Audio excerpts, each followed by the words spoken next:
Hey guys, it's Generalkidd here. How's everyone doing today? So, for today's video, we are going to go back in time many years and talk about what happened to the mythical Halo for Nintendo DS game that seems to have been lost and forgotten by now. But wait, you might be thinking, what Halo DS game? Well, for those of you who are just learning about the Halo DS game and the fact that it even existed at one point, sort of, let's get into the history of the Halo DS build, how it came to be, when it first came to public's attention, and then after that we'll talk about what happened to it after all that. Now, before we get into today's video, I've got a quick message from our sponsor, boot.dev. Have you ever wanted to learn how to code like in the movies, or perhaps you've tried and just couldn't really get into it? Well, boot.dev is changing the game in how we learn to code and master back-end web development. And when I say changing the game, I do mean quite literally. One of the biggest issues I hear from people learning the code is that they kind of get like either bored or burned out after a while. Well, boot.dev does things differently. They'll teach you from start to finish the Python and Go programming languages. It's online, self-paced, and it's basically designed to feel like a role-playing game. Like there's different levels, achievements, quests, earning XP, and even like a global leaderboard. Plus, the platform is designed to get you to code as much as possible. Because let's face it, hands-on experience is definitely one of the best experience you can get for this. So if you want to take that next step in your online coding adventure, like quite literally in this case, then look no further than boot.dev. You can use my link in the description below, as well as my exclusive discount code, Generalkidd, for 25% off your first month, or if you do a yearly subscription, 25% off the whole year, whatever you prefer. Okay, so picture this. It's the year 2004. You just got home from school or work, and you want to get your daily dose of gaming news to see what's coming up. So you connect your PC to the phone line and you dial up the internet. It takes about 10 minutes to finally get to your favorite gaming news website, which was definitely GameSpot. You see an article that Halo is getting a port to the Game Boy Advance. You're so excited for it because playing any form of Halo on handheld would be amazing, right? Unfortunately, shortly after you read the article, Microsoft shot down the rumor and then again denied it a year later. Fast forward to the year 2007, you're eagerly waiting for Halo 3 to launch later this year, and you keep checking your new favorite gaming website, IGN, for news about Halo leading up to the launch of Halo 3.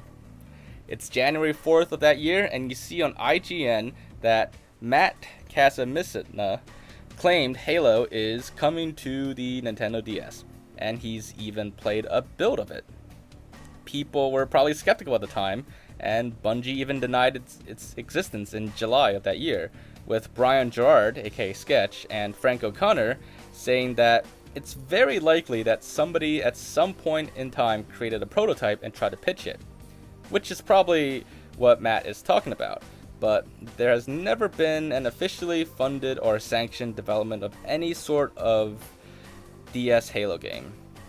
But then on October 2nd of that year, shortly after Halo 3 just launched, he actually demonstrated on camera him playing an early development build of Halo for DS. The build he played showcased a multiplayer mode with him dual-wielding weapons and playing on the map Zanzibar from Halo 2.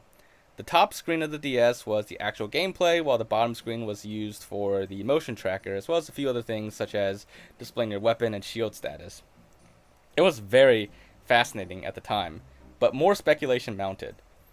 Some people noticed and pointed out that the game's demo's reticle, sound effects, and HUD were very similar to that of another DS game called GoldenEye Rogue Agent from the 007 franchise. The running theory was that it was simply a mod of GoldenEye Rogue Agent, and that it was created merely as a proof of concept for a pitch by the developer.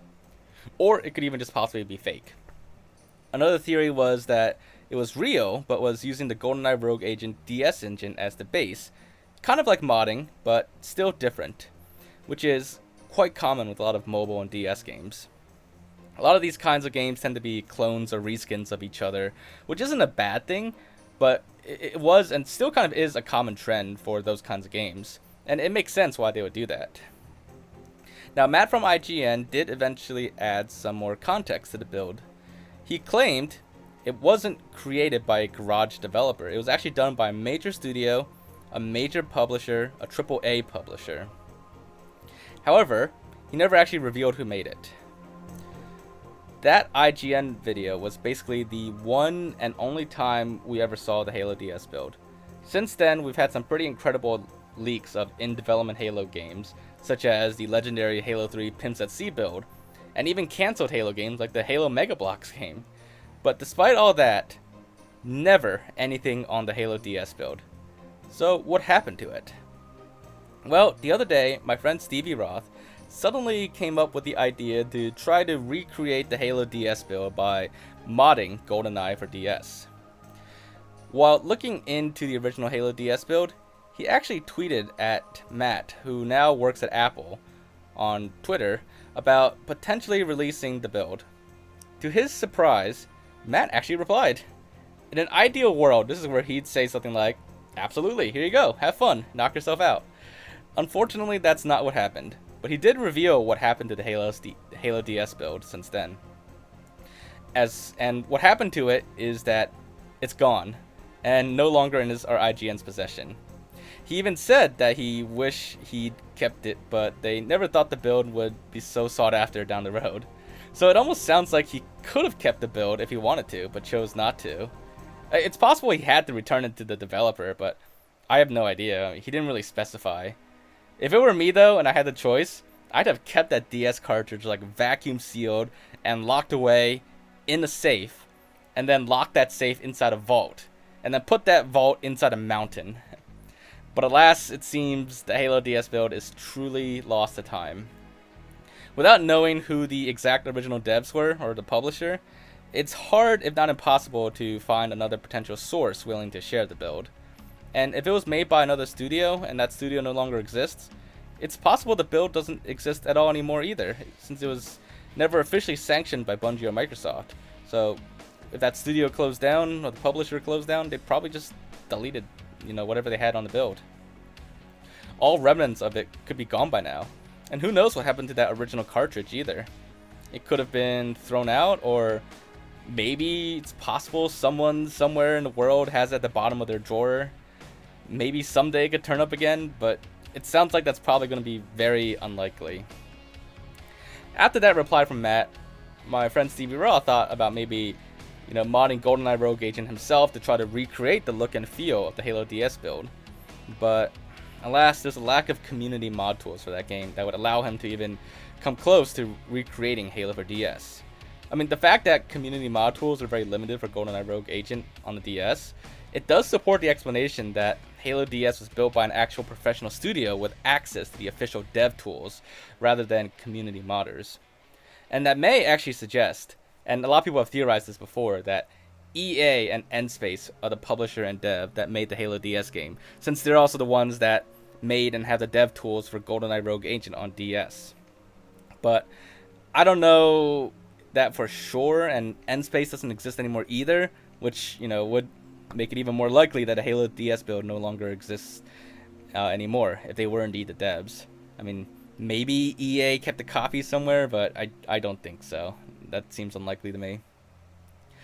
Anyways, unfortunately, if you were wondering what happened to the Halo DS build, we now have the answer. The build that we saw in that video specifically is pretty much lost now. The people at IGN that had it, they didn't keep it. They got rid of it. Or they had to give it back, one way or the other. So it'll probably never see the light of day, and probably never exists anymore either. I hope I'm wrong though, and maybe someday, somehow, it'll leak and be playable and can be preserved, because that's definitely something, even though it's not an official Halo game, it's definitely a little piece of Halo history that deserves being preserved and, analyzed by people and just studied and stuff like that. But that seems a lot less likely now. But at least we got a little bit of closure on it. Some of the mystery has been cleared up, and we've learned a tiny bit more about what happened to the Halo DS build after IGN showed it off. So that about wraps it up for this video. Hope you guys found this bit of news to be interesting and, cleared up a bit of a long time mystery.